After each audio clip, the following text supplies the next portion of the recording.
حضرت سلمان فارسی رضی اللہ تعالی عنہ سے یہ روایت ہے۔ حضرت سلمان آپ کو معلوم ہے کہ ایران میں پیدا ہوئے، اور ان کے والد جو ہیں وہ آتش کدے کے بڑے ذمہ دار آدمی تھے، لیکن ان کو نفرت پیدا ہوئی کہ یہ آگ ہم خود جلاتے ہیں، ایندھن اس میں نہ ڈالیں تو بجھ جاتی ہے، ہم کیسے اس کے سامنے ہاتھ جوڑ کر کھڑے ہو جائیں، اس سے دعائیں مانگیں۔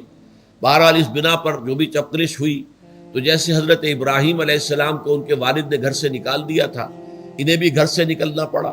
جیسے حضرت ابراہیم نے پھر ہجرت کی تھی اور وہ عراق سے جو ہے شام کی طرف منتقل ہوئے تھے، تو یہ ایران سے شام کی طرف منتقل ہوئے۔ وہاں جا کر انہوں نے عیسائیت کا مذہب اختیار کیا، راہبوں کے پاس رہے۔ آخری راہب جس کے پاس تھے، زیر تربیت و تعلیم تھے، تو جب اس کے انتقال کا وقت آیا تو انہوں نے کہا کہ مجھے تو ابھی تشفی نہیں ہوئی پورے طور سے، آپ نے بہت کچھ سکھایا ہے، بہت کچھ سمجھایا ہے، اور میں نے آپ سے بہت کچھ فیض حاصل کیا ہے، لیکن ابھی تو مجھے تشفی نہیں ہوئی۔ اب آپ کا انتقال ہو رہا ہے، میں آپ کے بعد کس کے پاس جاؤں؟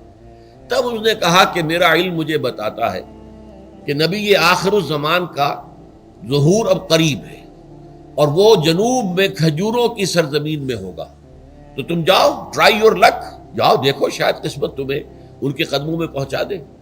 تو وہ وہاں سے روانہ ہوئے ایک قافلے کے ساتھ، قافلے پر ڈاکوؤں نے حملہ کیا، انہیں پکڑ کر غلام بنا لیا، غلام بنا کر بیچ دیا۔ لیکن یہ دیکھیے قسمت ان کی کہ مدینے کے ایک یہودی نے خرید لیا، اب مدینے پہنچ گئے۔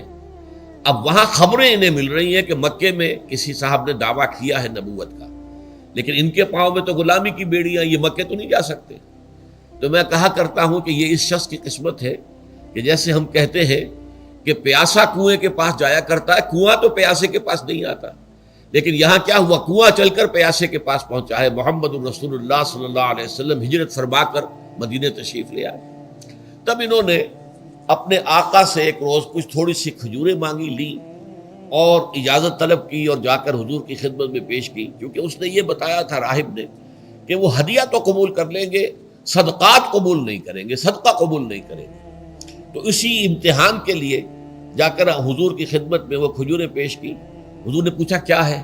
عرض کیا صدقہ، فرمایا نہیں، میں صدقہ قبول نہیں کرتا، یہ غربا کا حق ہے، دے دو، تقسیم کر دو۔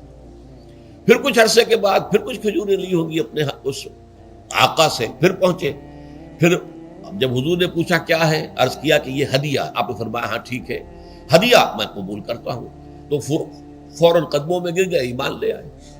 اور ان کا معاملہ جو ہے یہ بھی جان لیجئے کہ یہ فقراء صحابہ میں سے تھے جو کوئی کام نہیں کرتے تھے، ہمہ وقت حضور کے ساتھ رہنا، اور اس اعتبار سے حضور نے ان کے بارے میں یہ بھی کہا ہے کہ سلمان و منا من اہل البیت، سلمان جو ہے وہ ہمارے اہل بیت میں شامل ہے، رضی اللہ تعالی